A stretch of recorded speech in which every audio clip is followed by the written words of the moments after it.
Halo semua, salam sepak bola Indonesia. Bersama saya Daniel Fatir.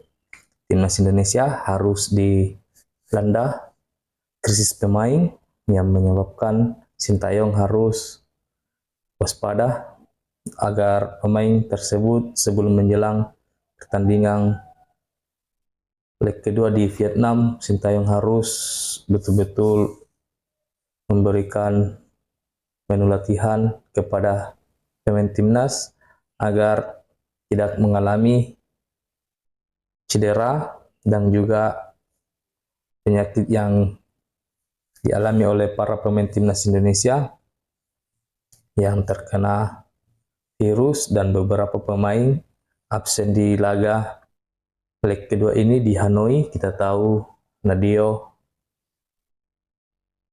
Ivar Jenner dan juga Pratama Arhan tidak bisa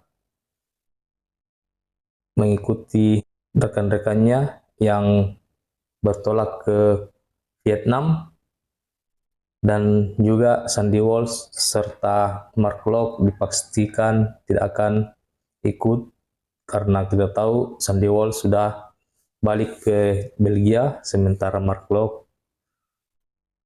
menuju Singapura untuk menyembuhkan penyakit yang dialaminya akibat cedera.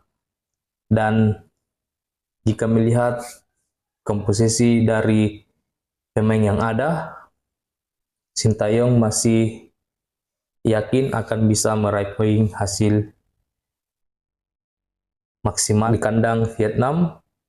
Dan kita tahu ada 3 pemain baru yang diberangkatkan oleh Sintayong ke Vietnam, termasuk Hernando dan juga Rahmat Irianto serta Muhammad Ferrari yang baru-baru bergabung bersama timnas Indonesia di Hanoi, Vietnam.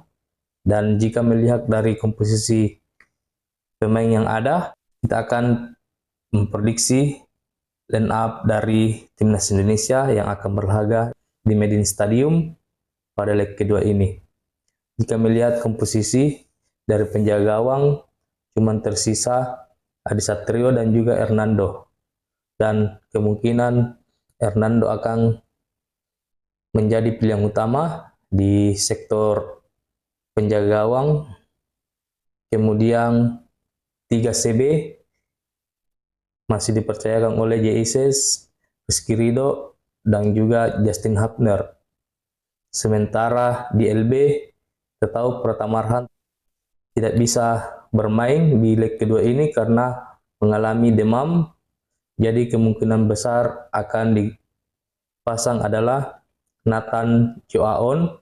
Sementara di RB, posisi RB adalah sang kapten yaitu Asnawi.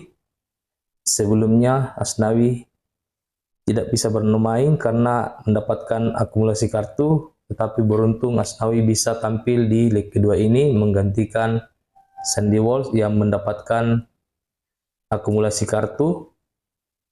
Dan posisi attacking midfielder yang akan dipasang adalah Marcelino, dan kita akan menggunakan formasi 3-4-3. Jadi attacking midfielder akan dipasang Marcelino, kemudian DM beruntung masih ada Tom Haye, dan kemungkinan Tom Haye akan menjalani debut di pertandingan ini karena Ivar Jenner juga terserang demam, dan kemungkinan besar Ivar Jenner tidak bisa tampil.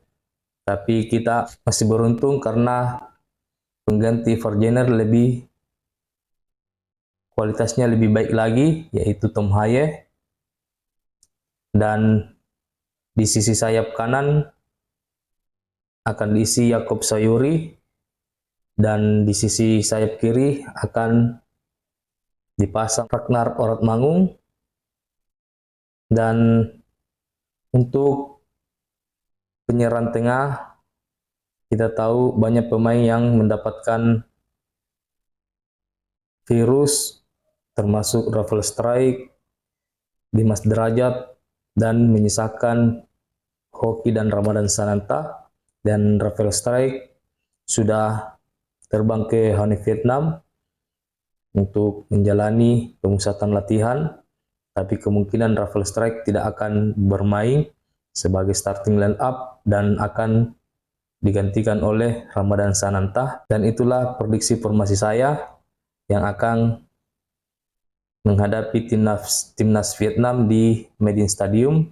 Mudah-mudahan timnas Indonesia bisa meraih hasil maksimal di Medin Stadium, karena kita tahu supporter dari timnas Vietnam tidak terlalu mendukung lagi timnasnya karena mungkin kecewa dengan prestasi yang dialami timnas Vietnam beberapa bulan ke belakang, apalagi saat menghadapi timnas Indonesia di dua laga, yaitu pada leg pertama dan juga pada Piala Asia di Qatar. Timnas Vietnam mengalami 2 kekalahan dari timnas Indonesia dan membuat para supporter dari timnas Vietnam kecewa, yang mengakibatkan tiket laga antara Vietnam melawan timnas Indonesia tidak terlalu diminati, dan ini menguntungkan buat timnas Indonesia. Mudah-mudahan bisa memanfaatkan situasi ini dan bisa membuat timnas Indonesia meraih kemenangan di kandang Vietnam. Dan jika berhasil meraih kemenangan, maka tren negatif timnas Indonesia saat berhadapan timnas Vietnam di Medin Stadium terputus, karena kita tahu sudah 20 tahun timnas Indonesia tidak pernah menang di kandang Vietnam. Oke, sampai di sini perjumpaan kita. Nantikan timnas Indonesia berhadapan dengan timnas Vietnam nanti malam. Dukung terus Garuda Indonesia. Salam sepak bola Indonesia.